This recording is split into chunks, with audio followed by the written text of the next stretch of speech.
Hello, I'm John Grom, and welcome to our 257th Right and Left Discussion Forum. We hold our televised discussions twice monthly to demonstrate the value of civil, productive, open-minded political dialogue. Today, our panel will discuss book banning in public schools, libraries, and anywhere else that people feel harmful material is available. Today's panel begins with Patty Haskins, former member of the Wadsworth City Council and retired member of the faculty of Wadsworth Senior High. Next is Bryan Laubaugh, president of R&B Financial Services. Then Susan Hanlon, member of the Wadsworth City Council and retired dean of the College of Business at the University of Akron. Patty, book banning has occurred ever since there have been books. Do you think that it is ever justified? Who should be permitted to do it? And how does it square with the First Amendment? Very honestly, I do think that there are cases where certain books do need to be banned, and this is a form of censorship. It goes along with the idea of free speech, that those that say there should be no books that are banned would say, well, this is free speech and you should be able to say anything. Well, the Supreme Court has ruled upon that and stated that, and the one category that is not protected is anything that is obscene. And I think we would all agree that if it is material of an obscene nature, that it should be banned. The problem therein lies that the Supreme Court never defined what obscene is. I think it was Potter Stewart who made the statement, something to the effect, I can't define obscenity, but I'll know what it is when I see it.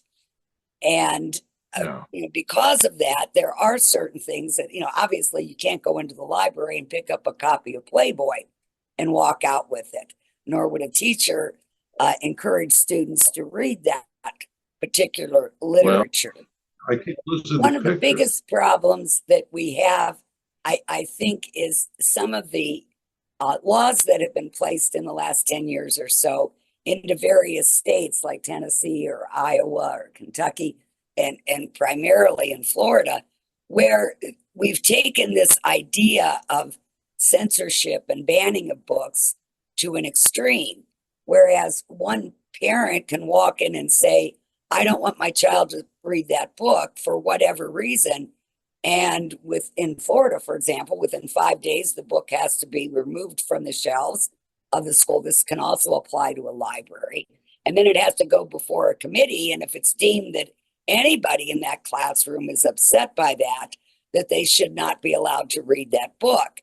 So, what's happened in Florida is I found we're almost 3/4 of all the book bannings that have occurred in the United States in the last couple of years have occurred in Florida, because so many people have gone in and expressed concern about a particular book. I don't think that censorship or banning of the books, it's fine if you decide, for example, that you do not want your child to read a particular book for whatever the reason may be, your religious beliefs, your political beliefs, whatever that might be. But in many cases when that's occurred, an alternative reading assignment is offered. What you don't have the right to do, however, is to not allow anyone else who does not comport to your value system to have the opportunity to read that material. We have banned books such as To Kill a Mockingbird, Slaughterhouse-Five, War and Peace, Anna Karenina.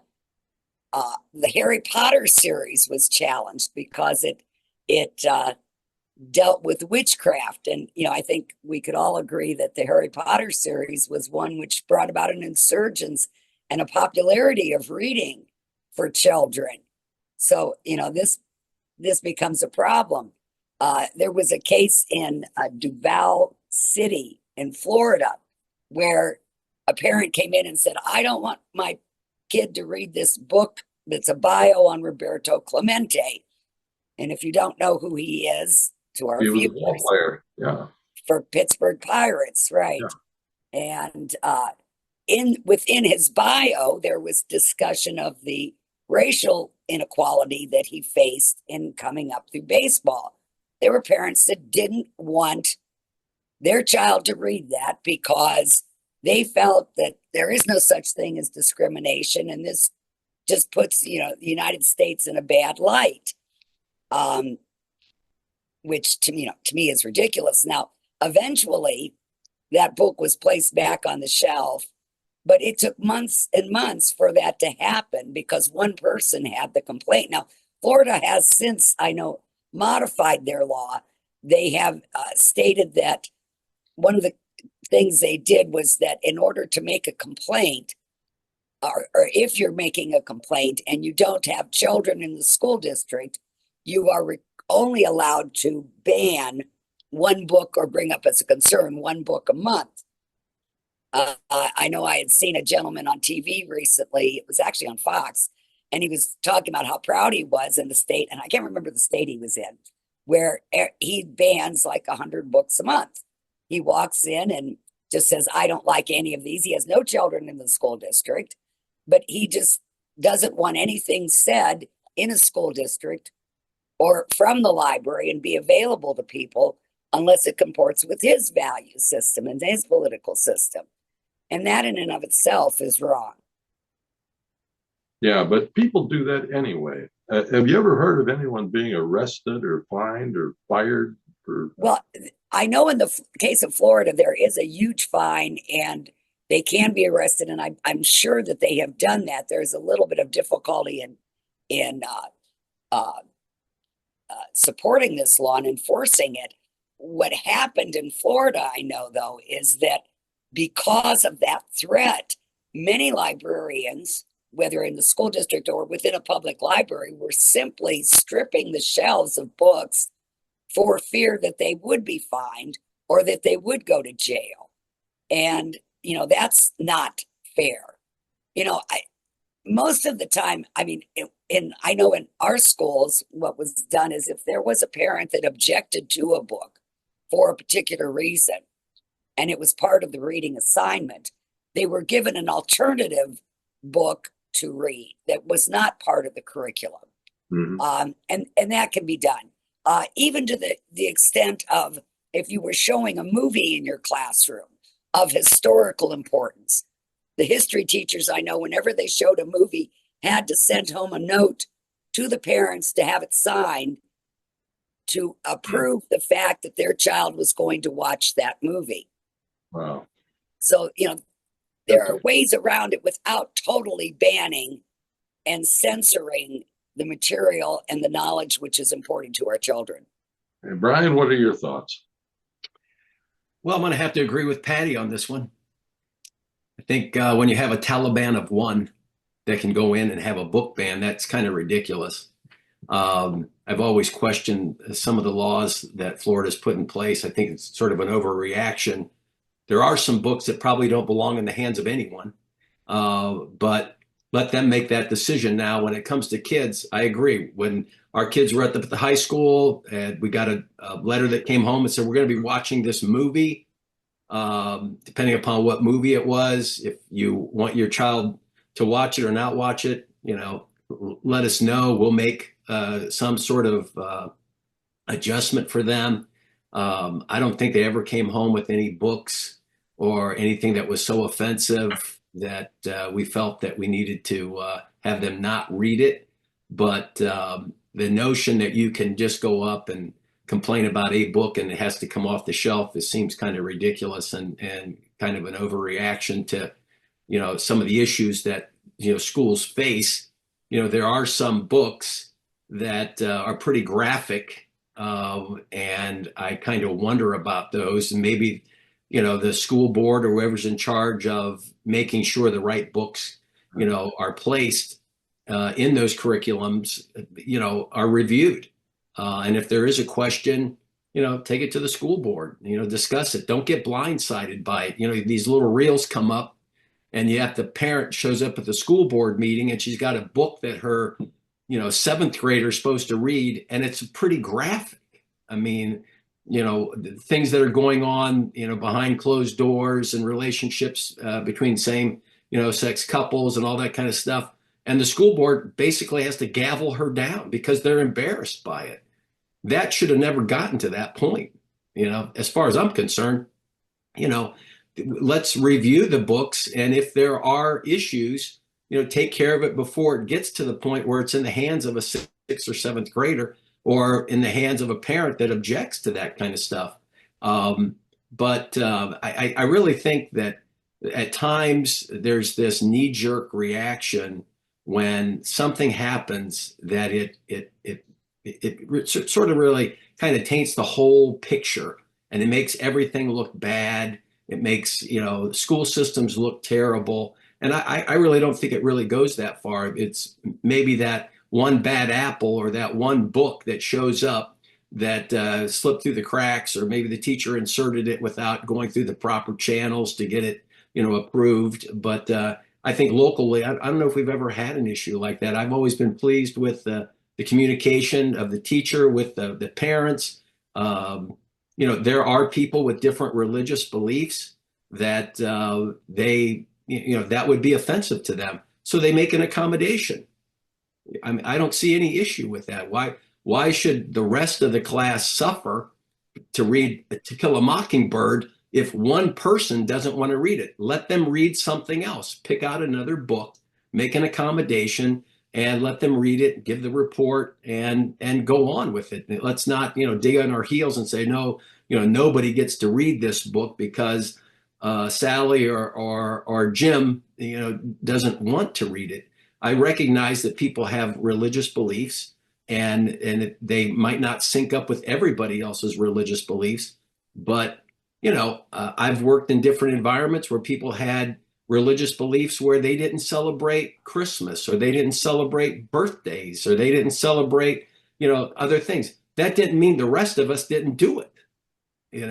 They were given the opportunity to, take their lunch into the lunchroom or whatever, and not participate. So I think if cooler heads prevail, laws that get thrown into place, knee-jerk reaction laws, I think the system should be able to handle that and to make whatever modifications so that the whole group isn't punished for one person's feelings or one person's beliefs that a particular book is offensive to them. So that's where I kind of land on it.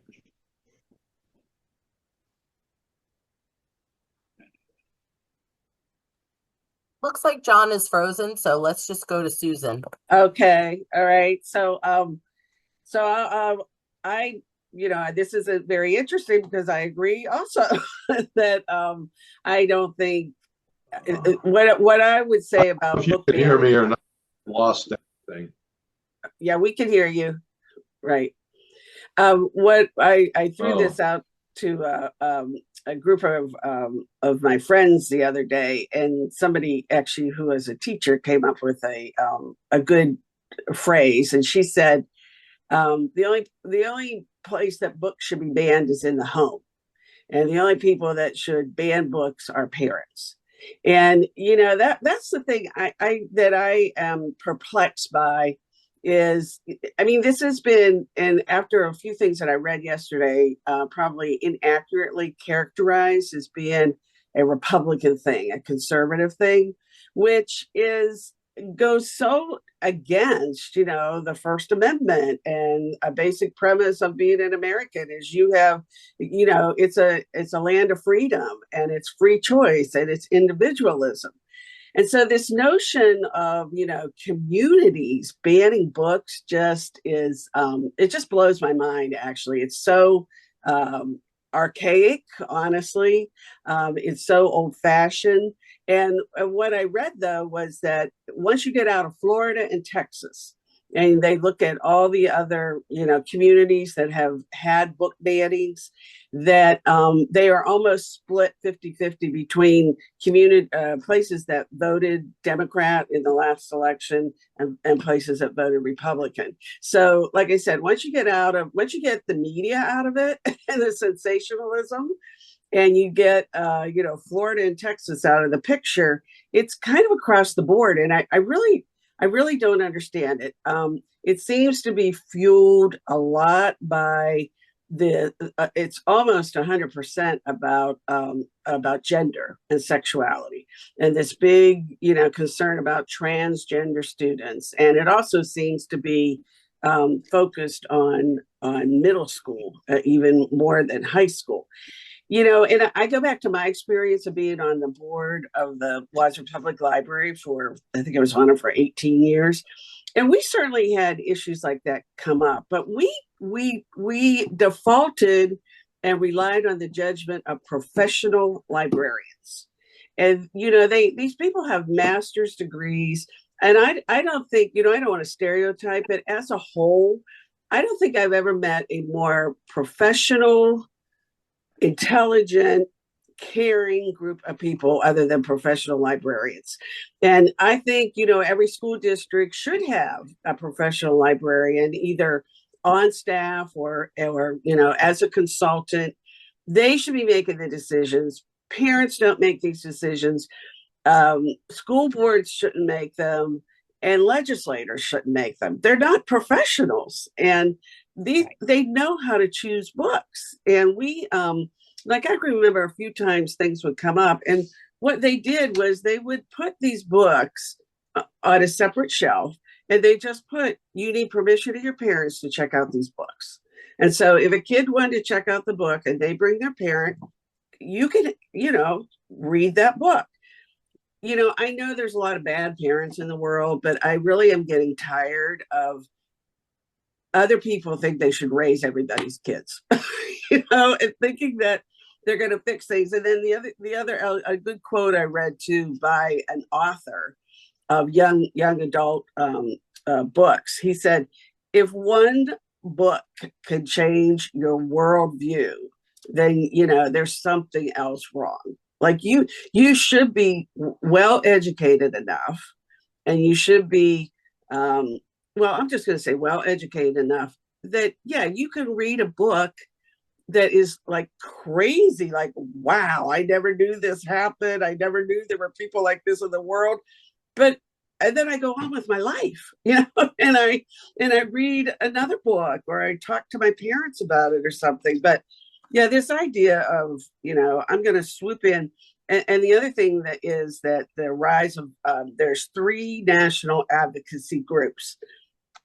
And they are like, one of them has 44 chapters, one has 20 some, and one only is in Florida and only has like 10. But they found in this study that in something like 80% of the cases where there have been book bannings in communities and school districts, that there was an advocacy group within 20 miles of that school district. So it's, again, it's kind of like what Bryan said too.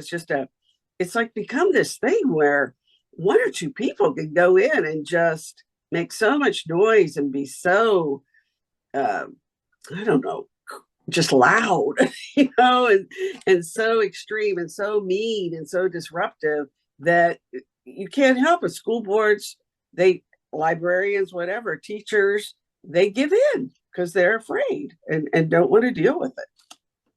And it becomes, political advocacy has been such a big issue with this. I mean, if you look at the history of, book banning, if you go back to the Nazis, or you go back to Russia, they burnt the books, and they did it because they did not want anyone exposed to any political beings or ideas that were different from theirs.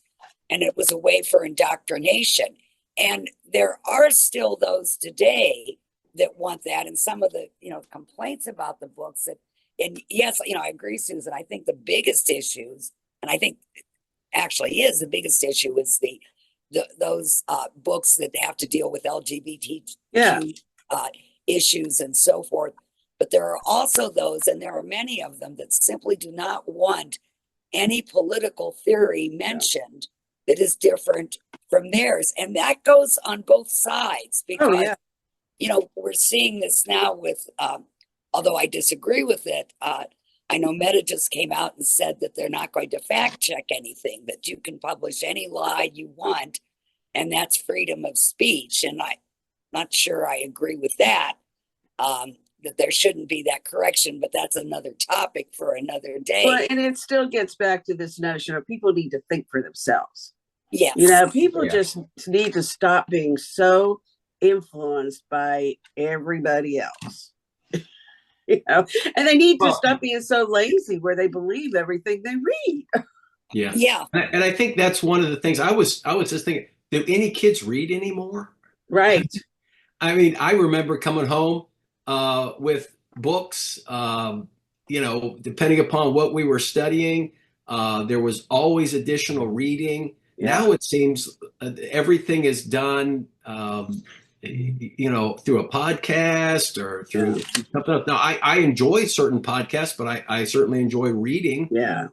There's an imagination component to when you're reading a book, whether it's off of a Kindle or analog if you get it from the library. I mean, I listen to a lot of books through Libby, and I might not agree with them all, but I think that expands my ability to understand other people. I might not agree with them, but it seems as though we've just galvanized each side, that our friends on the left, not Patty included, don't want anybody, they want to censor things. We went through a period through COVID that has been shown that there was a lot of censorship coming through Twitter, and there was a lot of censorship coming through Facebook.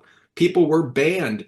Doctors from Stanford, all these guys, women and men, these doctors that had varying opinions were shut down. That's not good. I mean, that's not scientific. That's not liberal. And it's very divisive. It's just very divisive when people are so like, you shouldn't be allowed to read this. Oh my goodness. Yeah.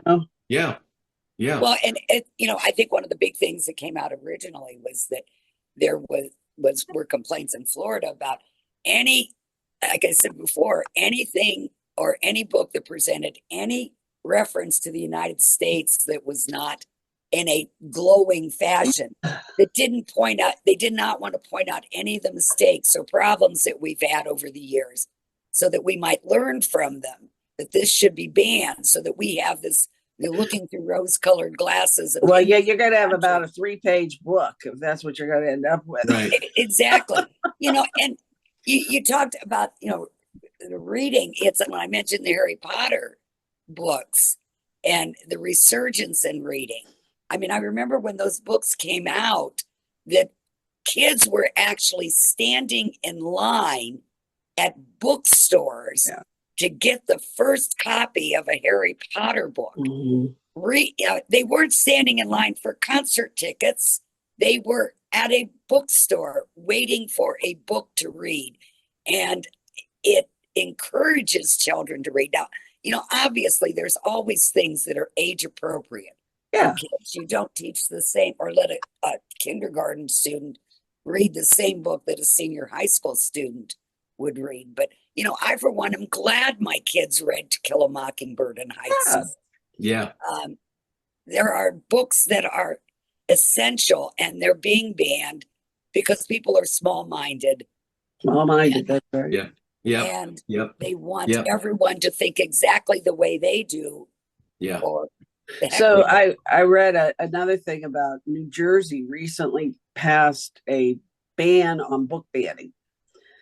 Like, that's right. They're not going to allow it. First of all, it has to go, to like one of those committees. And it first go to a professional librarian, then it goes to a committee, and at the most they will like take it off the shelf for 30 days.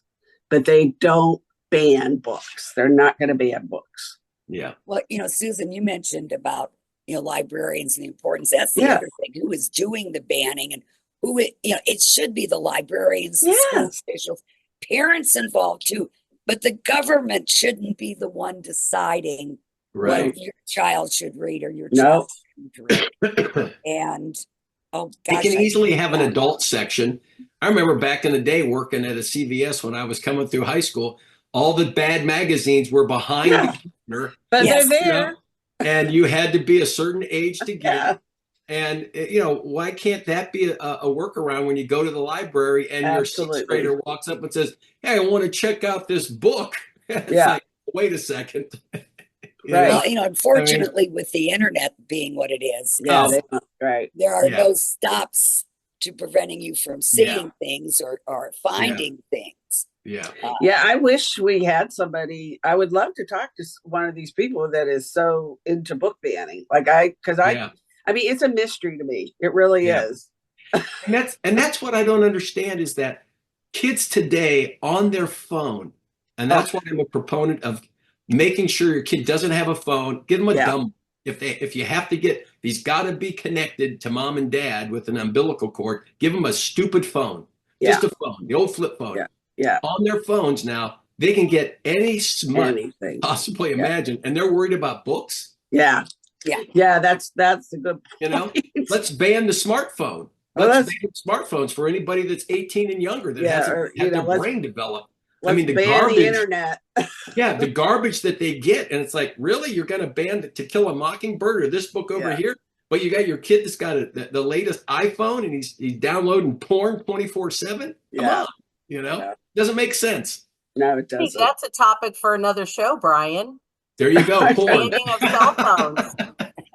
Well, John apologizes for losing his technology, but we thank you for a great show. That just goes to show you panelists are amazing. You can continue and go on with the show even without your moderator. So There you go. So thanks for a great show, and we will see Thank you in you. 2 weeks. Okay.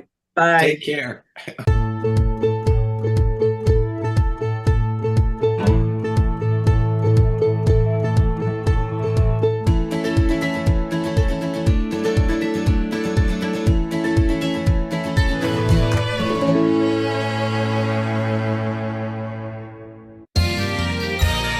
You are watching WCTV, Wadsworth Community Television.